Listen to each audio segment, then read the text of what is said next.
belajar, mari kita baca doa. Baca doa dimulai.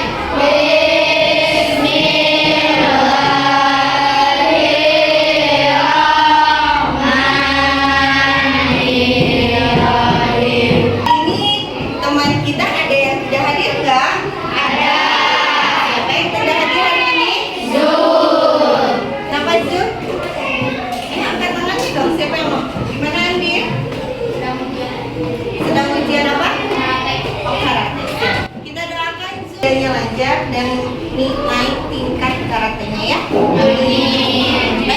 Nah, kita akan ice breaking dulu. Ice breakingnya namanya mindfulness. Mindfulness ini maksudnya adalah kehadiran penuh, dimana kita itu diharapkan fokus dalam belajar pada pagi hari ini. Yes ya. Silakan kalian duduk senyaman kalian. Aktivitasnya tidak ada yang bercanda, nanti ya nggak boleh bercanda. Terus duduknya nyaman. Kita akan mulai teman-teman.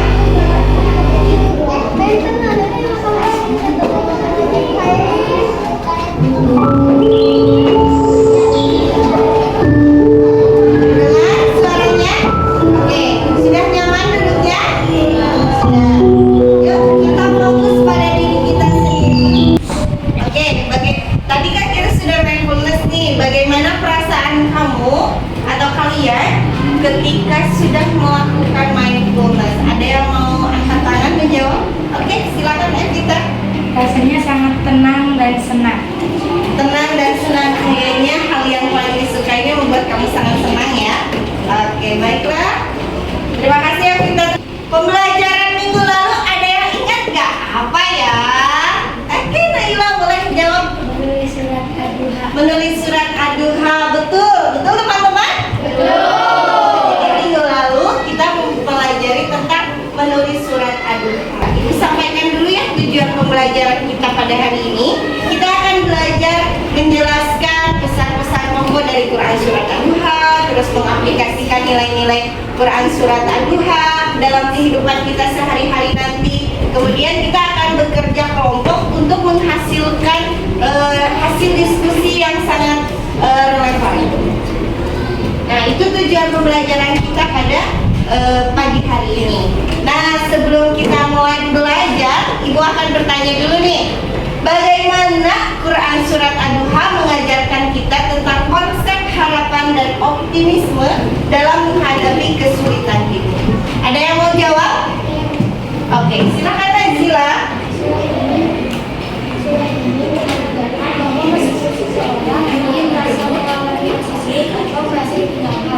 Allah senantiasa hadir dan akan membawa kemudahan setelah kesulitan. Ayat-ayat ini menambah harapan dan optimisme bahwa kondisi buruk tidak bersifat permanen dan ada hikmah di balik setiap ujian. Oke, baik. Terima kasih Nazila. Dikasih apa? Dikasih W, kasih O, kasih W. Wow, keren. Wow, keren. Oke, tepuk tangan. Oke, betul sekali ya bahwa surat ini mengajarkan bahwa meskipun seorang mungkin dalam merasa kesulitan atau ditinggalkan, tapi Allah senantiasa ada di dalam kita gitu ya, di dalam hidupnya kita gitu, bahwa setiap kesulitan pasti ada kemudahan, sorry guys, ada kemudahan. Nah, kadang kita itu merasa bahwa Allah itu telah meninggalkan kita, padahal Allah itu selalu ada di sekitar kita. Cuman kadang kita ini yang lupa bahwa Allah itu ada untuk kita. Nah, ini membantu kita ya, bahwa Allah itu selalu ada di masa kita sulit, pasti Allah ngasih kemudahan. Nah, ini membantu kita bahwa kita itu tidak boleh berprasangka buruk terhadap Allah Subhanahu wa Ta'ala. Nah, kita harus selalu berprasangka baik kepada Allah, maka prasangka baik itu akan memudahkan kita. Pertanyaan kedua, dalam ayat-ayat Al-Quran, Quran surat Ad-Duha, Allah menjelaskan bahwa setiap kesulitan akan datang kemudahan. Bagaimana kita bisa menerapkan keyakinan ini dalam menghadapi tantangan sehari-hari. Oke, silakan Silvi. Benar bahwa kemudahan selalu datang setelah kesulitan, membuat kita lebih sabar dan tenang dalam menghadapi cobaan. Kita bisa tetap optimis dan tidak putus asa, karena setiap ujian kita akan diikuti dengan solusi atau kemudahan dari Allah. Ya, bagus. Dikasih apa? Dikasih W, kasih O, kasih W. Wow, keren. Wow, keren. Oke, keren sekali bahwa keyakinan bahwa kemudahan itu selalu datang setelah kesulitan. Jadi kita itu harus lebih sabar dan lebih tabah. Jadi itu mendorong kita bahwa kita itu kalau ada kesulitan apapun tuh jangan buru busuk ngambil keputusan gitu. Jadi jangan cepat-cepat ngambil keputusan, tapi tenang dulu, sabar dulu, biar nanti pas untuk memutuskan masalah itu. Surat Ad-Duha. Sebelum kita mulai, kita baca surat Ad-Duha dulu boleh? Sudah hafal suratnya? Sudah. Kita baca sama-sama ya. A'udzubillahi minasyaitonirrajim. Bismillahirrahmanirrahim.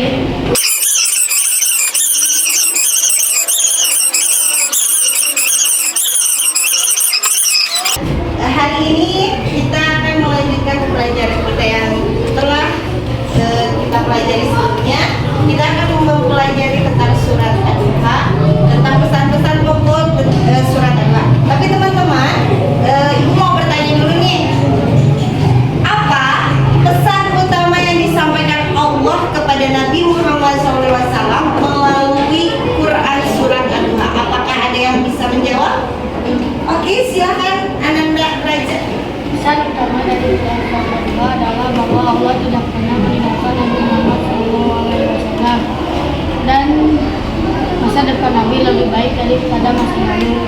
Juga untuk menghibur Nabi jika beliau sedang merasa terpana. Keren sekali, dikasih apa? Dikasih W, kasih O, kasih W. Wow, keren. Wow, keren. Oke, tepuk tangan buat Anda. Ya, betul sekali. Pesan utama Quran surat Ad-Duha itu adalah bahwa Allah tidak pernah meninggalkan Nabi Muhammad, dan masa depan Nabi Muhammad itu lebih baik daripada masa lalunya. Di surat ini juga menyatakan bahwa Allah itu menghibur Nabi Muhammad ketika Nabi Muhammad sedang merasa terpuruk, dengan janji bahwa Allah itu selalu bersama hamba-Nya. Oke, ada yang masih ingat surat Ad-Duha ada berapa jumlah ayatnya? 11 ayat. Surat Ad-Duha surat keberapa dalam Al-Quran? 93. Terdiri dari berapa ayat? Diturunkan di mana? Maka termasuk golongan surat surat ini. Nah, surat ini memberikan penghiburan dan motivasi kepada siapa? Nabi Muhammad Shallallahu Alaihi Wasallam. Jika Mengalami masa-masa sulit. Oke. Surat Ad-Duha diturunkan setelah periode wahyu yang sempat berhenti, yang membuat Nabi Muhammad merasa khawatir. Pada saat itu Nabi Muhammad SAW menghadapi banyak tantangan dan hinaan dari kaum Quraisy yang mempertanyakan kenabiannya. Maka turunlah surat Ad-Duha ayat 1 sampai ayat 11. Nah, ini isi kandungan dari surat Ad-Duha. Surat Ad-Duha itu dibagi dari beberapa bagian ya. Ada ayat 1 sampai 2, yaitu disebutnya ayat-ayat pembuka, bahwa Allah Subhanahu wa taala itu bersumpah demi waktu duha dan malam yang tenang. Ini menggambarkan kekuasaan Allah Subhanahu wa taala dalam menciptakan pergantian siang dan malam, serta mengingatkan manusia akan pentingnya wahyu dalam kehidupan. Kemudian isi pesan Quran surat Ad-Duha ayat 3 sampai dengan ayat 6. Nah, ini disebutnya penghiburan. Ayat 3 sampai 6 ini disebutnya ayat penghiburan. wa Ta'ala itu menegaskan Allah tidak pernah meninggalkan Nabi Muhammad dan tidak membencinya. Allah mengingatkan betapa pentingnya peran Nabi dan menyebutkan masa kecilnya yang penuh dengan pertolongan Allah seperti saat beliau sedang keadaan miskin dan juga menjadi anak yatim. Nah, maka kita pun harus bisa sayang terhadap orang miskin dan juga sayang terhadap anak yatim. Nah, ayat selanjutnya adalah ayat 7 sampai ayat 11. Di sini adalah janji-janjinya Allah. Maka disebutlah janji dan semangatnya Allah untuk kita semua hambanya. Allah mengingatkan bahwa masa depan Nabi akan lebih baik dan memberikan janji untuk memberikan kebahagiaan dan kepuasan. Nabi diperintahkan untuk selalu bersyukur dan tidak mengabaikan anak yatim serta orang miskin. Nah, hari ini kita akan bagi kelompok. Apa ini ya? Ini namanya number head together, di mana kita akan memakai nomor sama-sama di kepalanya kita. Makanya disebut number head together. Ada nomornya di kepala kita sama-sama. Oke? Kalian bebas memilih, mau milih nomor berapa?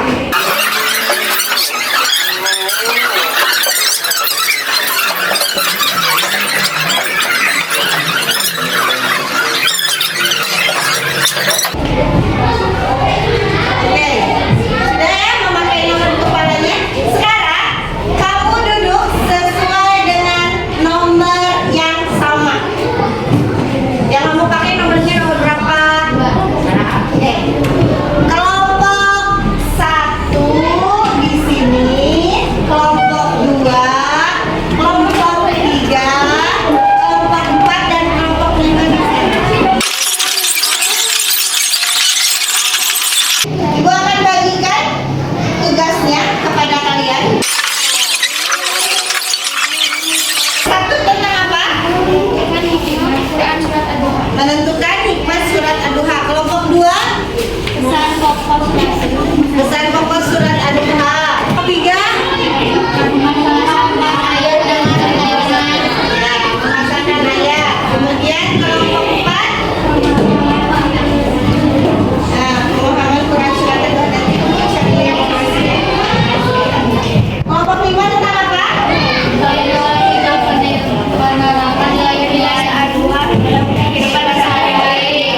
Ini ya. Sekarang kamu boleh memilih cara menyajikannya. Kamu boleh memilih. Nah, itu kan istilahnya ada, ibu kasih dulu nih dasarnya. Kamu bebas memilih mau seperti apa. Mau cari di internet boleh pakai HP-nya yang kalian bawa. Kemudian kamu mau melukisnya, mau menambahkan, itu kan hanya kertas kosong. Nanti kamu isi bebas oleh kamu, yang penting berkaitan dengan tugasnya kamu. Paham? Bisa dipahami tidak? Oke, kalau bisa dipahami, sekarang ayo kita kerja kelompok.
Sudah selesai berdiskusinya?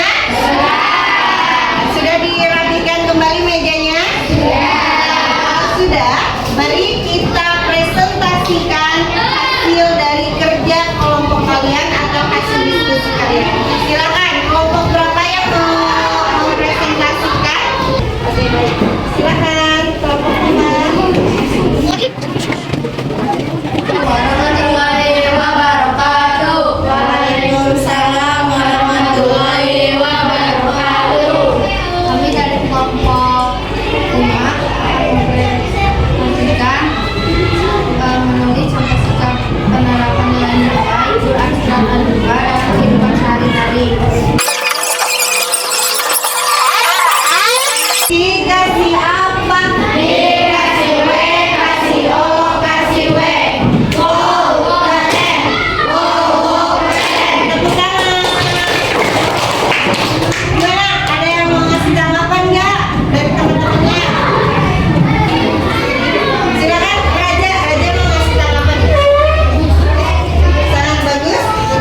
Wabillahi